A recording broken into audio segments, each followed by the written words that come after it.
Hi there, my name is Lizzie and I run a small art business called Rare Press. And today I would like to show you how to make a multicolored multi-block print using some Speedball materials. So we're going to start with my favorite rubber, the Speedy Carve in the 4x6 size. I actually end up using 2 of these in this project. And then I also have some paper to sketch on, and this is the exact same size as my rubber, so I know what size I'm working with, which is very handy. I have a soft lead pencil. Hard to see, but this is a 4B pencil. Nice soft lead. An eraser is very handy, just in case. I also have some paper to print on. So this paper, as you can see, is a bit larger than my block, so I have a nice border to work with. I also need, of course, a roller. This is called a brayer. This is by Speedball as well. This is a soft brayer. And then my carving tool. This one is great because all the gouges are hidden in the cap, in the back. So they're ready to go whenever you need them, all different sizes. And then I'm working with this 6-pack of water-based inks. So we have some really great colors to work with. And this is the most wonderful set because you can mix so many colors from this base of 6. Here's just a sample of what I've mixed in the past, and you can go so much further than this as well. The white in there is a really great touch because you can lighten things up, make pastels. The gold is amazing, it's super shimmery. Tons of really great options for color, so we'll get to that later. And you'll also need something to roll your ink out on. This is a glass palette that I like to use. So we're ready to go.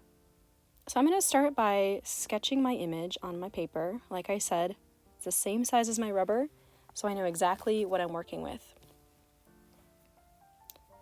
And as I sketch, I like to start out by sketching really lightly. This allows me to erase more easily if I need to, which I do in this project. And then once the image is a little bit more settled, and I'm really happy with it, then I go over my image again, really, really nice and dark with my pencil. And this ensures that the image that we draw on our paper transfers to our rubber really clearly.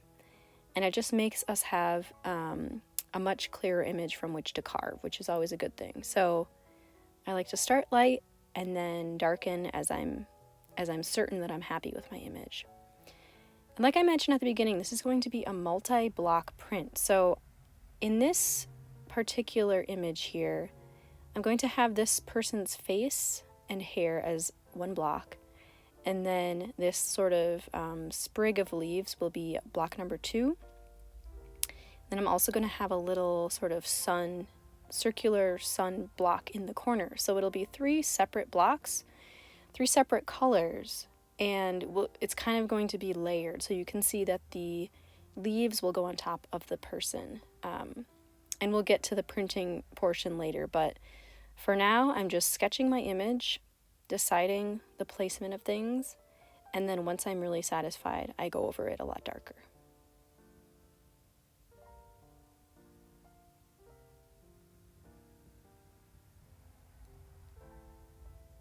So here you can see I'm really pushing down hard with my pencil, and the soft lead is great because it's the kind that smears, which normally I wouldn't like for drawing, but when I'm printmaking, it's wonderful because it allows our image to go right into a rubber with no problem.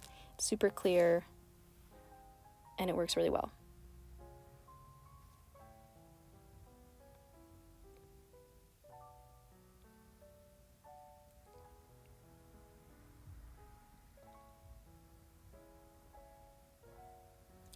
Now we are ready to start our transfer. So all you have to do for this process, I find it really easy, is flip your image over and use one hand to hold your paper down and grab your tool with your other hand. You're going to use the handle end of the tool, and you're just going to gently rub the back of your paper with the tool.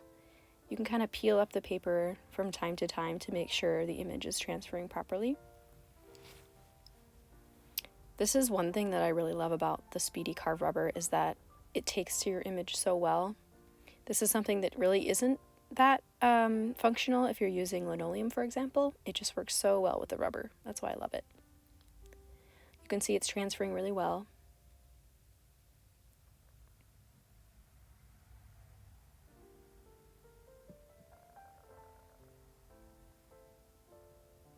And I'm about happy with that. I'm going to take my paper off and I'm going to grab my pencil and I'm just going to go over my image with my pencil again.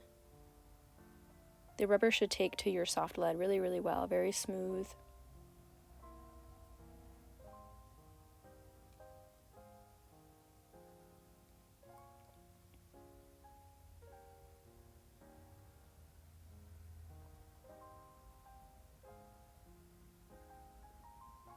So I'm going to carve away this person's face and hair.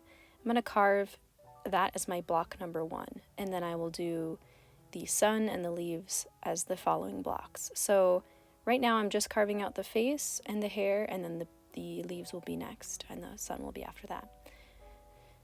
So like I said, you might end up needing more rubber, depending on the size of your project. In this case, I'm going to use two chunks of the 4x6 rubber. And you'll notice that I'm cutting away the little sun, and that's just because it's going to be a separate block with another color on it, so I don't really need it right now. And then also I'm carving away the excess around this person's face. It's a little confusing because it looks like I'm carving away my leaf illustration as well, and I am, and that's because the leaf illustration will go on to the other block. So I'm going to go ahead and find gouge number 1, which is the thinnest one, the smallest one, and it's really good for getting your outline, getting some thin lines going as a basis for your block. So you can see I'm struggling a little bit here. Sometimes the gouge gets stuck, but most of the time it's super easy to put in. I only struggled with it one time for this whole project, obviously just for a moment, so no big deal. So I'm going to start by carving that around the hair first, and then I'm going to carve out the details of the face next. As I'm carving, you'll notice that I'm trying to keep my fingers out of the line of the gouge, which is something I recommend doing, especially if you're really new to this technique. I've been carving for quite a few years now, and there are moments where you might, like right there, where you might be like, oh no, she's gonna cut herself. It might look like that, but part of the reason I love this rubber so much is that it's so smooth to carve that you're really not pushing very hard. And it's like, you know, if you have a really sharp knife and you're cutting a vegetable, you just don't have to push as hard as if you were using a dull knife. It's kind of like that. So if your gouge is sharp and your rubber is smooth, you're not pushing that hard. And also the more experience you have, the more able you are to kind of like gauge your own strength. I have cut myself before in the past. It's been a long time, but especially if you're using something so soft, it's really, you can get a lot of control and you can really avoid hurting yourself. If you're using something like linoleum, you're pushing a lot harder, or wood, for example, and in that case, you want to be even more careful. But yeah, just keep that in mind. Keep your fingers out of the path. These little gouges are pretty sharp, so you want to take care with that. So right now I'm just carving the outlines of all the details, and then I will go in with a larger cutting tool and cut away some of that excess around the face details.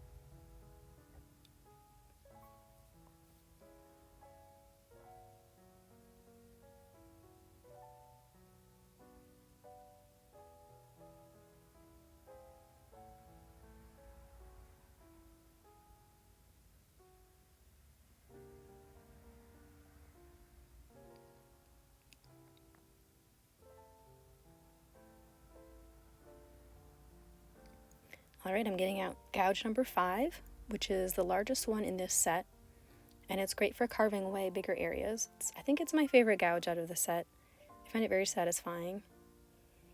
And I'm just going to try to carve away as much as I can from the background here. You'll notice that I really don't get all of it because this gouge is so large.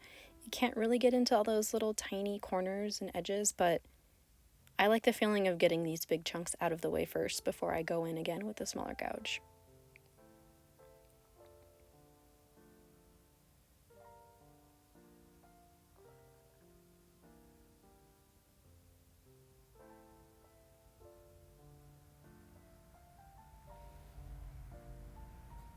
I'm going in with number 2, which is a nice V-shaped gouge, and it's good for those kind of tight corners and little edges that you had a hard time getting with number 5. You can see that I'm sort of carving away from the details, if that makes sense, so I'm trying to avoid accidentally cutting things off that I don't want to cut off. And now I'm back to gouge number 1. There's a lot of switching around in this beginning portion here, carving away those tiny, tiny details, the smallest ones at the very end.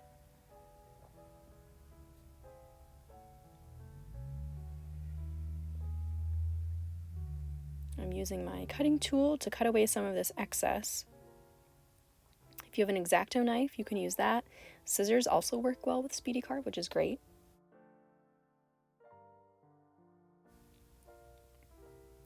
And then I'm going in and just carving kind of I was trying to think of what to call it. It's kind of a little handhold. So it's basically just a little border, because I don't want to carve, I don't want to like use my cutting tool, my box cutting tool, all the way up to the edge of the block. I want to leave a little tiny border for holding on to while I print. If you don't have that border, the trouble that you run into is getting ink on your hands and then getting ink where you don't want ink. So I've learned over the years that I like to have just a little gripper area where my fingers can grab on without getting covered in ink. You'll notice here that I'm trying to avoid putting my fingers in the line of the cutter. Trying to set a good example, but it's hard because I'm sometimes a little impatient with carving and I want to do it fast and dangerously. But it's good to be safe.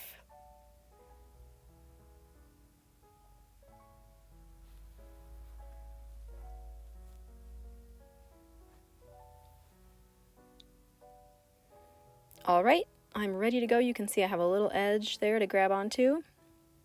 And now I'm going to carve out my little sun shape. I also have these extra pieces that are really great for future projects. Whatever you need, always save those larger chunks. They're very useful. So for circles, my main technique is that I like to hold my tool with my right hand, and then you can see that the tool itself is not doing much of the work. My hand is turning the block as I go. And so that's my favorite way to get not a perfect circle by any means, but a generally round shape. And then I'm just going to go in again, do it one more time to get that little hand hold. And then I'll cut the excess off with my cutter. So this is the way I love to do any circle, whether it be small or large. I just find that it's the closest I can get to perfection when it comes to something round.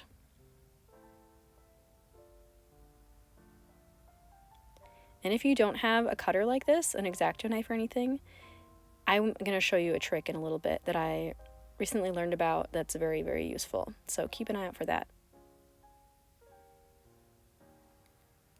There we go, perfect little sun. Okay, so the third block is going to be our little leafy design. And I'm just going to go over it one more time with my pencil quickly, because we're going to transfer it again to the rubber. And we know that because we transferred it once to the rubber already, some of that some of that lead, we might need to kind of fill back in because it's already on the other block, if that makes sense. So I'm just going in again, doing another layer just for extra security. And then I'm choosing to cut mine out. You definitely do not have to do this. I just feel like sometimes for my own brain, it's easiest if I have the shape sort of individualized, that's not the right word, but on its own, so that I can like position it where I want it and use the least amount of rubber that I can, so I have leftover, that kind of thing. I have these leftover chunks, which is nice. You definitely don't have to cut your drawing. That kind of feels weird, but it's totally up to you. So we're going to do the same thing here. Hold down our paper and use the end of our tool to get that image transferred.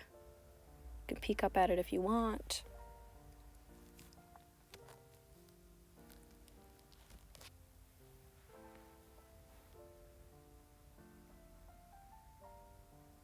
The main thing here is to not wiggle your paper as much as possible, to keep it as still as possible so that your image is not on there multiple times wiggled all around.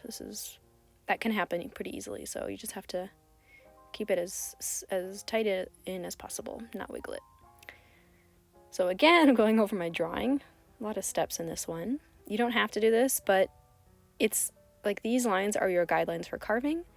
So if you want to set yourself up for success and not have to think about like, oh, is this line here? Why is this faded? Like, where am I supposed to cut? Where am I not?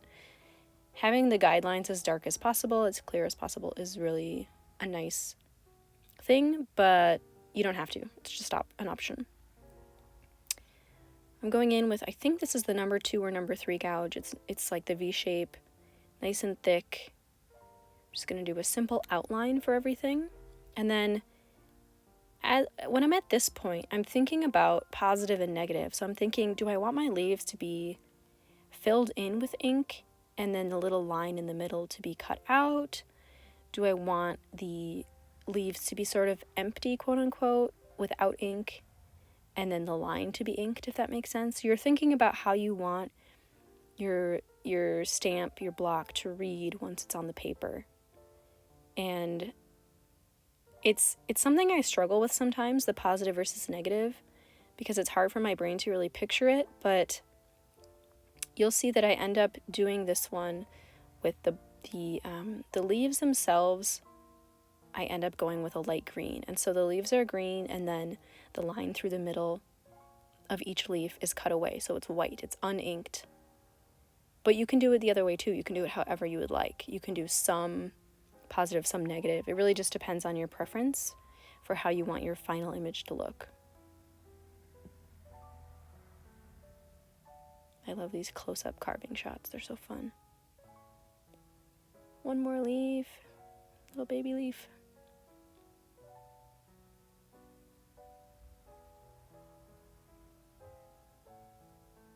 Get the little stem at the bottom.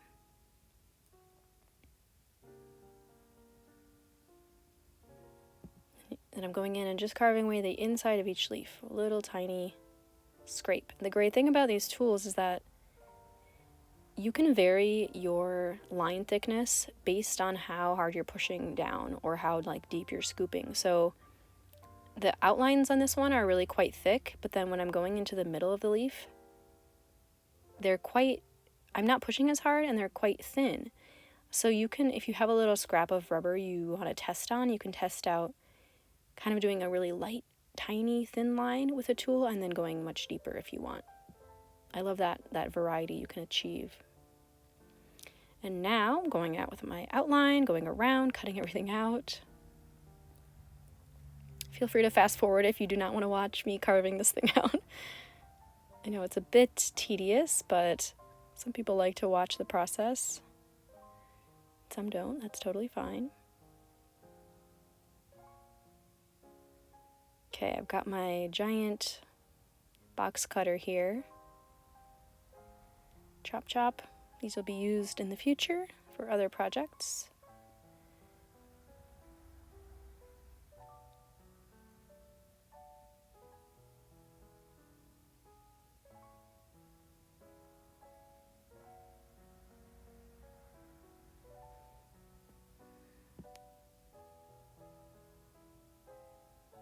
And this is the little trick I wanted to show you. So this is actually, I believe it's the number 6 gouge in your tool set. And I never used to use it because I was like, I don't know what this is for. What is this for? And people in classes have been like, what is this for? And I'm like, now I know. It's the perfect, most sharp, little cute X-Acto type knife. And it's really great for these kind of tiny, tiny details around the edge of your block that you just want to go away. You don't want to carve them away, you just want to cut them away. It's really, really great for that. All right, this baby's ready to print. Got our 3 blocks ready to go. We're going to be doing 3 different colors. Yes. So again, think about your colors, your possibilities. If you're using this set of 6, you have so many possibilities for color. I cannot overstate that. I'm thinking about, for the face, doing a blue and white, so a really pale blue. So we're just going to do a dollop of each of those. And then for the leaves, I'm thinking a green, like a pale green. So we're going to do blue, yellow, and white. And then for the sun, it's either going to be a pale orange or a pale gold. We shall see. So we'll start with this gal. We'll get our blue and our white. If you have a palette knife, now is a great time to grab it. You can also just use a butter knife that you, from then on, use just for print making.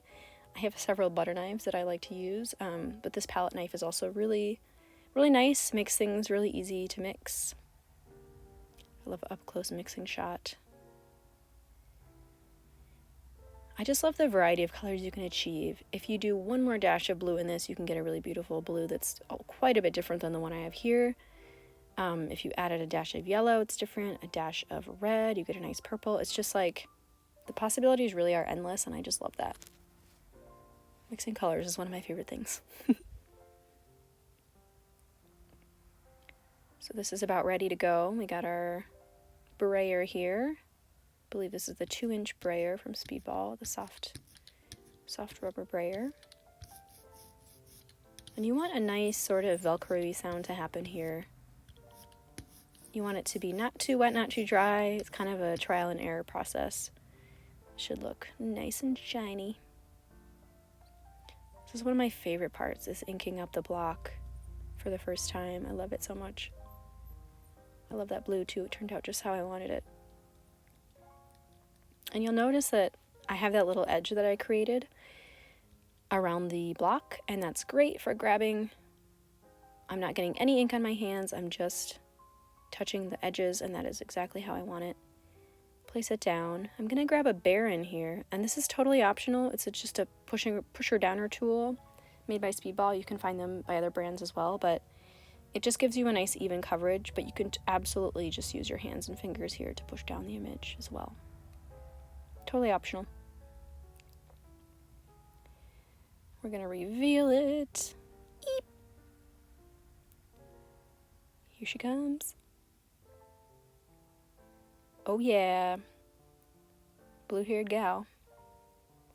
We're moving on to our little leafy design. Because I already mixed blue, super easy. All I have to do is add yellow to get a green. I'm gonna mix this and see how I like it. And then you could always adjust. You can add more blue, you can add more yellow, you can add white, as I do here, to make a really pale green. You can think about how you want this color to kind of react with your other color. So I'm like, oh, what would look good with this pale blue? Maybe a pale green would look good. Totally up to your imagination. I'm into pastels lately. I don't know why. You can kind of decide where you want it. This can vary. It doesn't have to be like your initial illustration. You can totally move it in a different place. Whatever your preference is, there is no wrong answer here. Push it down, and then we peel.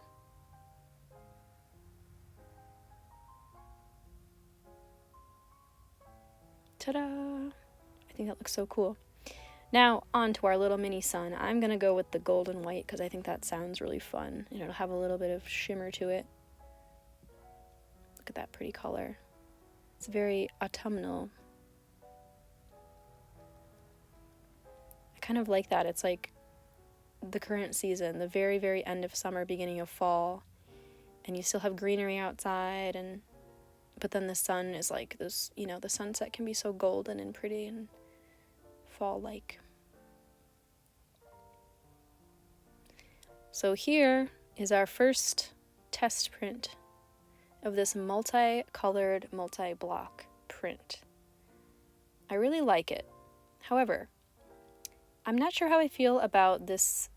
Like, I put the hair on there, like, yeah. You can tell that it looks like the neck is super skinny and the shoulders are super narrow. That's not exactly what I was going for. So I'm going to just adjust that and figure out, what do I want to do here to change this? So I'm going to go in and literally just grab my pencil and start making some edits. That's the great thing about Speedy Carve as well, is you can literally just run to the sink, wash these things off with soap and water and dry them, and you're good to go. You can just start carving again. I literally washed them and dried them and was carving again in a few minutes. So I'm going to make the neck a little bigger, the shoulders a little wider, just so it's really clear what's happening. And then I really can't resist. I am adding some texture to the hair. I wasn't sure if I should, but I decided to go for it. I really like the look of that, and I thought it would look kind of cool with the texture sort of showing through the leaves as well that go on top of the hair, so we'll see how that looks. Alright, there she is all textured up. Here's everything we need one more time. Here comes the next test print. The texture looks pretty cool. I love the look of the texture just using like that one, that was the number 5 gouge. I love that like just the gouge on its own creates that cool shape, you know, that little rounded line. It's really cool. Yeah, it looks better. I think the shoulders and neck look a little bit more the way that I wanted them to look. You can use your fingers here, but notice I did not realize that I had ink on my hands, so make sure you check your hands before you print. Very important. Sometimes I forget to do that. Yes, there she is. Final piece, the gold sun.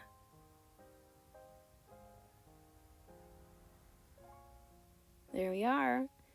So here are the two test prints side by side. I like them both. They're both pretty cool. I hope you enjoyed this little mini tutorial on how to do a multi-block, multicolor print. Again, there are so many ways to do this, and none of them are wrong. This is just the way that I like to do it. And yeah, I hope you enjoyed it, and I hope you will give it a try. Thanks so much for watching. Bye!